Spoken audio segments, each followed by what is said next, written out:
the Israeli control of the Trump administration. Netanyahu is El control israelí sobre la administración Trump. Netanyahu tiene previsto visitar la Casa Blanca el lunes. Creo que en realidad hay mucha inquietud por esta visita entre los miembros del círculo íntimo de Trump. Están hartos de Netanyahu. Pienso que Netanyahu se está volviendo un poco desesperado y molesto por todos los acercamientos que Trump está haciendo a los monarcas del Golfo.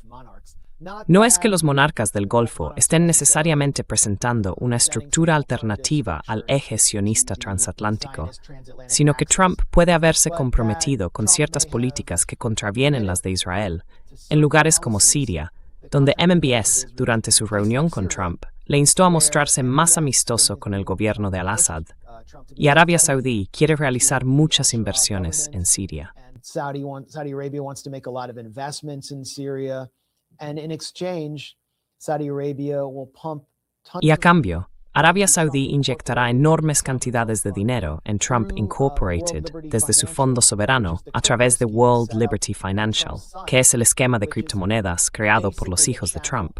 Básicamente, un canal para el soborno y la corrupción legalizados. Eso parece estar poniendo nervioso a Netanyahu, junto con el hecho de que Arabia Saudí podría obtener el F-35, y Turquía ya se ha inscrito en el programa del F-35. Netanyahu ha anunciado ahora que nadie más que Israel en la región debería tener F-35, y que Israel actuará en contra de ello. Así que está apuntando directamente a Trump. Creo que de eso trata en parte esta visita. Además de Irán y Gaza, ¿qué crees que deberíamos observar, Aaron? What do you think we should look for, Aaron? Yeah, Netanyahu does not want to move on. Sí, Netanyahu no quiere pasar a la segunda fase. Quiere usar el hecho de que Hamas no se desarme, porque Hamas forma parte de la lucha de liberación, como pretexto para reanudar el genocidio a gran escala, para lo cual necesita el apoyo de Trump. Eso es lo que va a intentar conseguir. Pero como has dicho, hay gente en el entorno de Trump que lo considera un estorbo. Y ya sabes, el nombre de Trump está en el llamado Plan de Paz que incluso fue codificado en la ONU.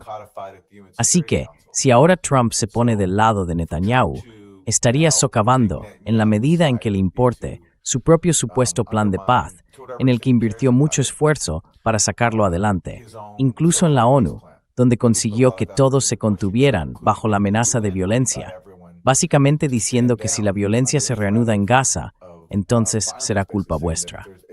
Pues bien, dado que aprobaron el llamado Plan de Paz en el Consejo de Seguridad de la ONU, que básicamente a Trump al manfoy, pierde mucha credibilidad si deja que Netanyahu lo haga saltar por los aires.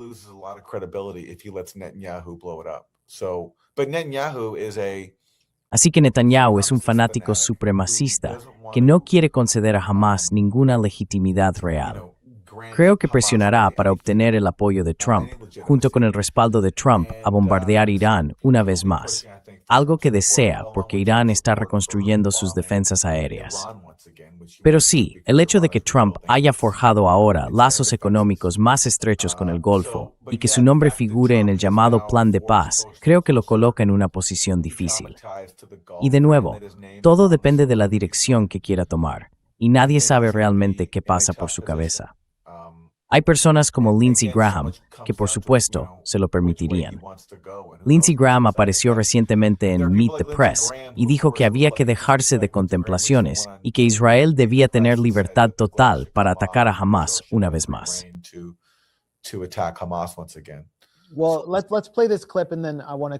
Bien, pongamos este clip.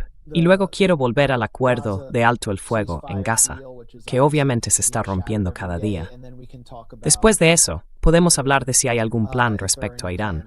Pero este es Lindsey Graham, el amigo de golf de Trump, que tiene una enorme influencia dentro de la Casa Blanca y está presionando para reanudar la agresión en Gaza.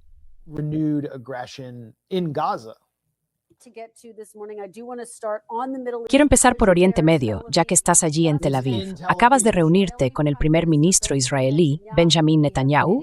Tenemos algunas imágenes de eso y nuestros espectadores las están viendo ahora. Han pasado 2 meses desde que el presidente Trump negoció ese plan de paz para Gaza y el primer ministro Netanyahu dice que Israel podría pasar a la segunda fase del plan a finales de este mes. Pero como sabes, senador, eso implica dejar de Hamas en disfraz del control de Gaza, la fuerza internacional de seguridad. ¿Crees que Hamas está dispuesta a desarmarse? Do you believe Hamas is ready to disarm? Absolutely not. En absoluto. Una de las razones por las que vine aquí es para responder a esa pregunta. La administración Trump merece mucho crédito por lograr un alto el fuego. Ya han pasado 90 días. ¿Qué aprendí en este viaje? Que Hamas no se está desarmando, se está rearmando. Hamas no está abandonando el poder, está consolidando el poder. Eso es lo que me dijeron las personas de inteligencia militar en Israel. Eso es lo que me dijo el IDF. Eso es lo que me dijeron nuestros propios agentes. Así que estoy totalmente a favor de una fuerza de estabilización. Estoy totalmente a favor de una frontera de paz. Pero no se puede tener una frontera de paz, no se puede tener una fuerza de estabilización en Gaza hasta que Hamas esté desarmado. No están siendo desarmados. No hay nadie que venga a desarmarlos. Por eso, instaría al presidente Trump a reunirse con el primer ministro Bibi la próxima semana y elaborar un plan, poner a Hamas en un plazo límite. Si no entregan sus armas y dejan de rearmarse para una fecha determinada, yo dejaría que Israel actuara contra ellos. See, I would unleash Israel. Verás, yo desataría a Israel. Oímos a Tom Barak decir, desataremos a Israel sobre el Líbano si no hacen lo que queremos.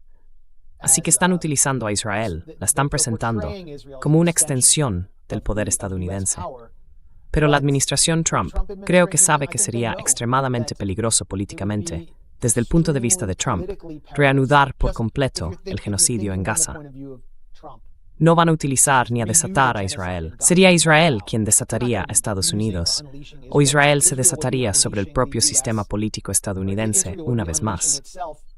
Todo lo que hablábamos sobre Tephusa, esta enorme división que está ocurriendo dentro de la derecha, las guerras entre podcasts, la caída de popularidad de Trump, por qué perdió Kamala Harris, todo se remonta al genocidio de Gaza. It all goes back to the Gaza genocide. And Trump's people know that. They also know. Y la gente de Trump lo sabe. También saben que Hamas no puede ser desarmado fácilmente. Si pudieran hacerlo, ¿por qué no ocurrió cuando se lanzaron el equivalente a 5 bombas nucleares sobre la franja de Gaza, que básicamente tiene el tamaño del área metropolitana de Las Vegas? No ocurrió. No ocurrirá.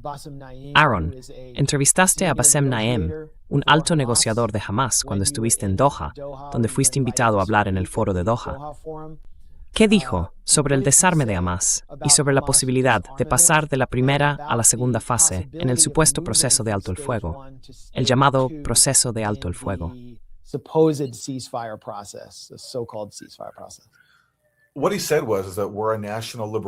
Lo que dijo fue que son un movimiento de liberación nacional que lucha por su libertad. Así que, a menos que se les conceda un camino hacia esa libertad, no van a desarmarse.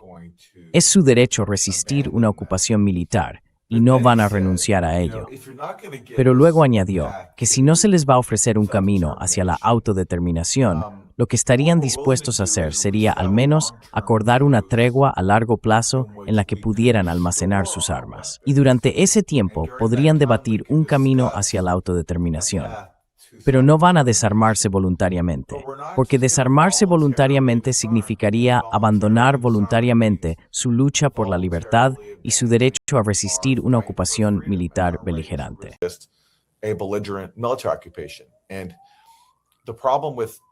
Y el problema con entrevistas como la de Lindsey Graham y prácticamente con todas las discusiones sobre este tema en los medios es que no se reconoce que se trata de una lucha por la libertad, que los palestinos están bajo una ocupación militar beligerante que en los últimos 3 años se ha vuelto genocida. No van a abandonar su derecho reconocido internacionalmente, a resistir eso. Pero ese concepto sigue siendo ajeno en todo el espectro, desde la Casa Blanca de Trump hasta los demócratas y los medios. Esa es la división fundamental, creo, cuando se trata de Hamas. No van a rendirse. Del mismo modo que la liberación de los presos políticos palestinos fue un objetivo primordial del 7 de octubre, porque los presos políticos representan la lucha contra la ocupación israelí. El derecho a resistir es simplemente un derecho en el que insisten porque están bajo ocupación militar.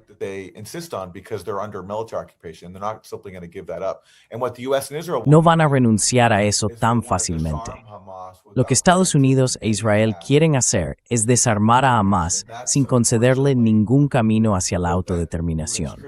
Lamentablemente, eso es lo que codificó la reciente resolución del Consejo de Seguridad de la ONU.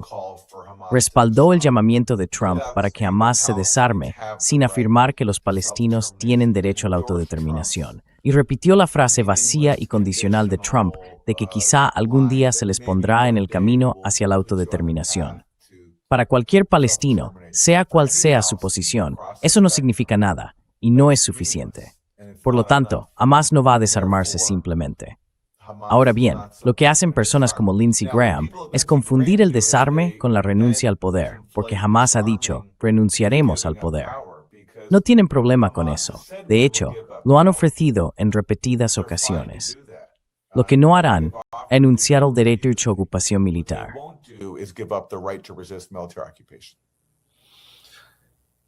Well said. And Bien dicho. Y durante todo el genocidio se decía que, si Hamás simplemente entregaba sus armas y liberaba a los llamados rehenes, muchos de los cuales eran prisioneros de guerra, entonces terminarían los asesinatos. Pues bien, han firmado un acuerdo de alto el fuego. Los han entregado a todos. Creo que podrían quedar los restos de un israelí, pero los entregaron a todos. Y 350 palestinos en la Franja de Gaza han sido asesinados, y más de 1,000 han resultado heridos. Israel sigue bombardeando objetivos civiles cada día. Han vuelto a esa especie de política de cortar el césped, como la llaman. Así que no hay ningún alto el fuego.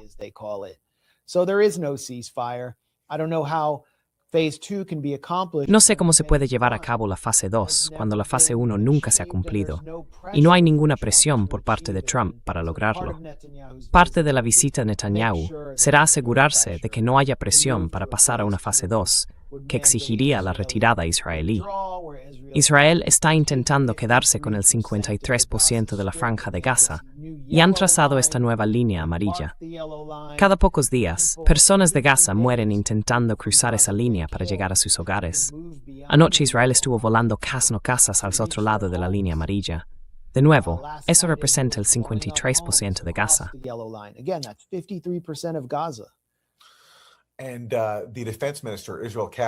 Y el ministro de Defensa, Israel Katz, acaba de decir que Israel nunca abandonará Gaza y que establecerá allí unidades civiles militares permanentes, lo cual es un eufemismo para referirse a los asentamientos.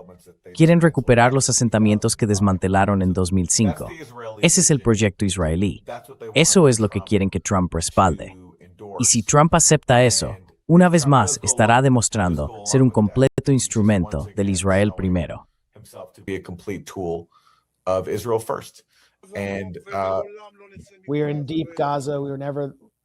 Estamos en lo más profundo de Gaza. Estamos allí para defender, para evitar que se repita lo que ocurrió. Nunca abandonaremos Gaza. Nos mantenemos firmes. Confiamos en la roca de Israel. Soy Israel Katz, el ministro de Defensa, y el ejército israelí defiende a Israel en una dura batalla entre enemigos yihadistas y las fuerzas israelíes. Con la ayuda de Dios, en el norte de Gaza construiremos una unidad civil-militar en lugar de los asentamientos que fueron desmantelados. Y luego ya sabes, bla, bla, bla. Blah, blah, blah.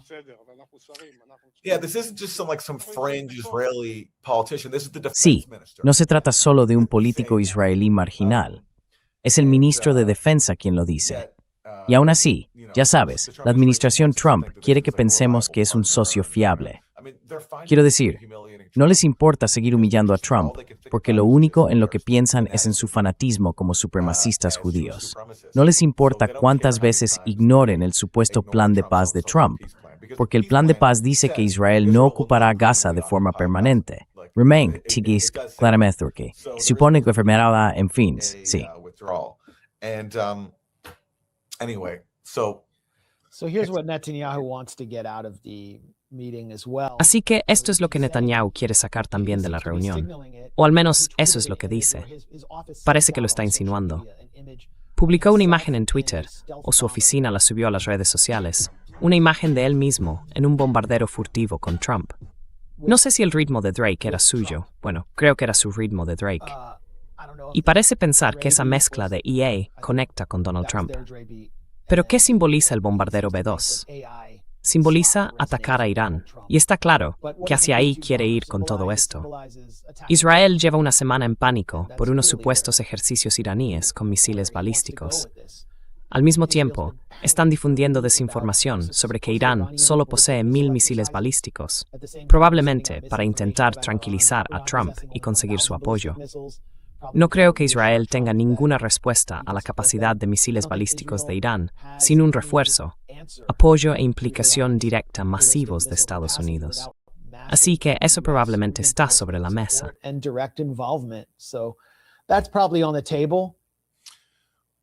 Bueno, volvamos a cómo le llamaste Mike Pompeo. Sí, creo que esa es la caracterización de Wyatt Reed. Bastante bien, Wyatt. Así que escucha lo que dice. Listen what he says. Quiero decir, él está. Ninguno de nosotros debería sorprenderse de que los islamistas, los teócratas de Teherán, no hayan cambiado su forma de ser. Así es como son. Está incrustado en su ADN. Del mismo modo que Hamás no va a rendirse pacíficamente ni a entregar sus armas, el régimen de Irán no va a renunciar a su deseo de desarrollar un programa de armas nucleares. Sí, si están reconstruyendo, deberíamos hacer lo necesario, ir y eliminarlo. Somos capaces de hacerlo. No podemos permitir que reconstruyan sus defensas aéreas.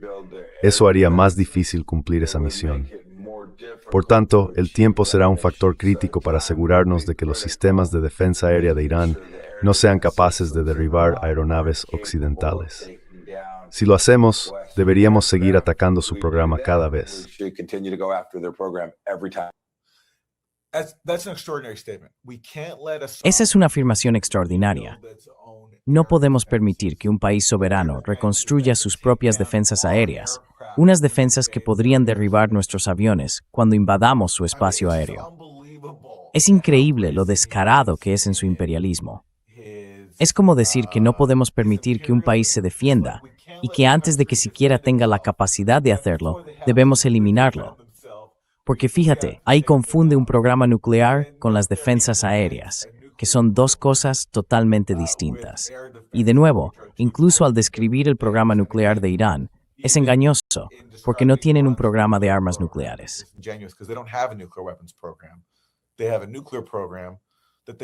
Tienen un programa nuclear que han desarrollado para darse quizá la capacidad de tener algún día armas nucleares, pero en realidad no están trabajando en un arma nuclear.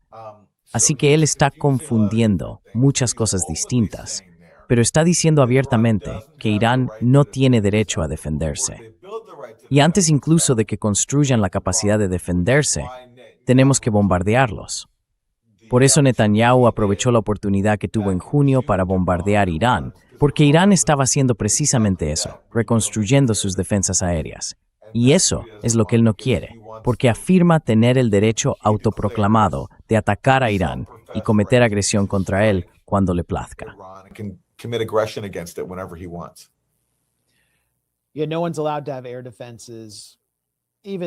A nadie se le permite tener defensas aéreas, excepto a los países de la región que pagan a Estados Unidos por el negocio de extorsión de proteger sus campos petrolíferos a cambio de ofrecerle petróleo barato. Esos países son Arabia Saudí, los Emiratos Árabes Unidos, Bahrein y Qatar, que alberga la base aérea de Al-Udeid, utilizada para atacar a Irán. Pero cualquier país que intente invertir en su propio ejército, del mismo modo que lo hace Israel. Netanyahu acaba de anunciar una inversión de $100.000 millones en plataformas militares nacionales fuera del ámbito del ejército estadounidense. No beneficiará a la industria militar de Estados Unidos, como lo ha hecho en el pasado la relación especial. Ningún otro país tiene permitido hacer eso, salvo Israel.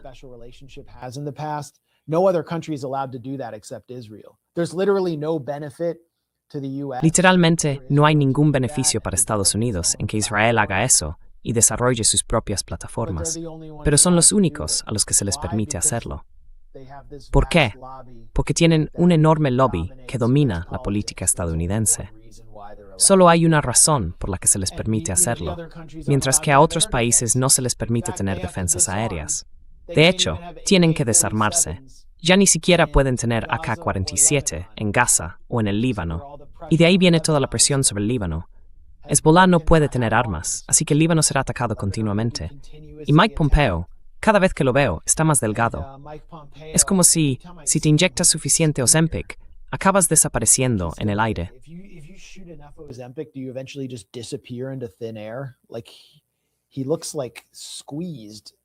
Parece un poco acorralado, y no sé si eso afecta su mentalidad. Tampoco sé qué tipo de influencia tiene en la administración Trump en este momento, o si simplemente habla por sí mismo. Pero está claro que él y Lindsey Graham son las figuras más desequilibradas que hay. Son claramente canales de influencia israelí, pero no creo que Trump quiera involucrarse en Irán, especialmente desde que ha bajado del 40% en el índice de aprobación. Las encuestas muestran que los demócratas arrasarán en las elecciones de mitad de mandato en este momento.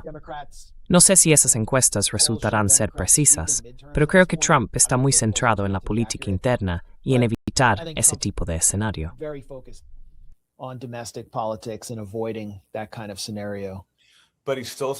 Pero sigue rodeándose de todos esos partidarios de Israel por encima de todo. Y mencionaste que Mike Pompeo parecía presionado. Pues bien, observa cómo Trump es literalmente presionado aquí por el partidario de Israel, Mark Levin. Dije, este es nuestro primer presidente judío. Ahora es el primer presidente judío que sirve 2 años, no en mandatos consecutivos. Te agradecemos por todo. Pasaron cosas malas en el segundo, concretamente que las elecciones fueron amañadas. Y lo descubrimos. Y ves que eso está ocurriendo. Eres el mejor presidente. Muchas gracias. Que Dios te bendiga.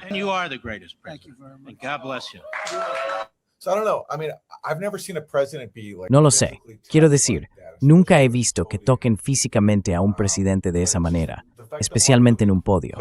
Solo el hecho de que Mark Levin le pusiera el brazo por encima y lo apretara, lo manejara un poco como a un muñeco, fue tan simbólico de la forma en que esos defensores de Israel tratan a Trump como a su marioneta. Y él lo ha aceptado hasta ahora. Pero sí, quizá incluso Trump tenga sus límites.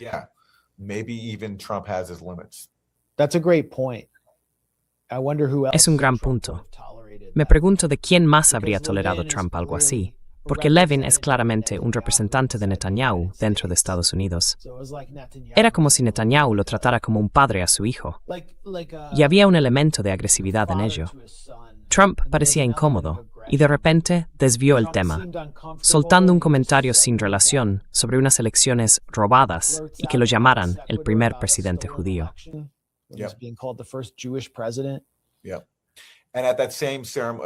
Sí, y en esa misma ceremonia, fuera lo que fuera, algo así como una celebración de Hanukkah en la Casa Blanca, estaba Miriam Adelson, y Trump volvió a hablar de cómo ella le había dado $250 millones y que eso le daba derecho a hablar. Así que se levantó y dijo unas palabras. Pero por cierto, una de las ironías de todo esto es que toda esa gente que antepone a Israel, como Mark Levin, solía ser fervientemente contraria a Trump. Lo mismo con Ben Shapiro, y las personas que han estado con Trump desde el principio, como Marjorie Taylor Greene, son las que están siendo apartadas. O Tucker, porque critican a Israel.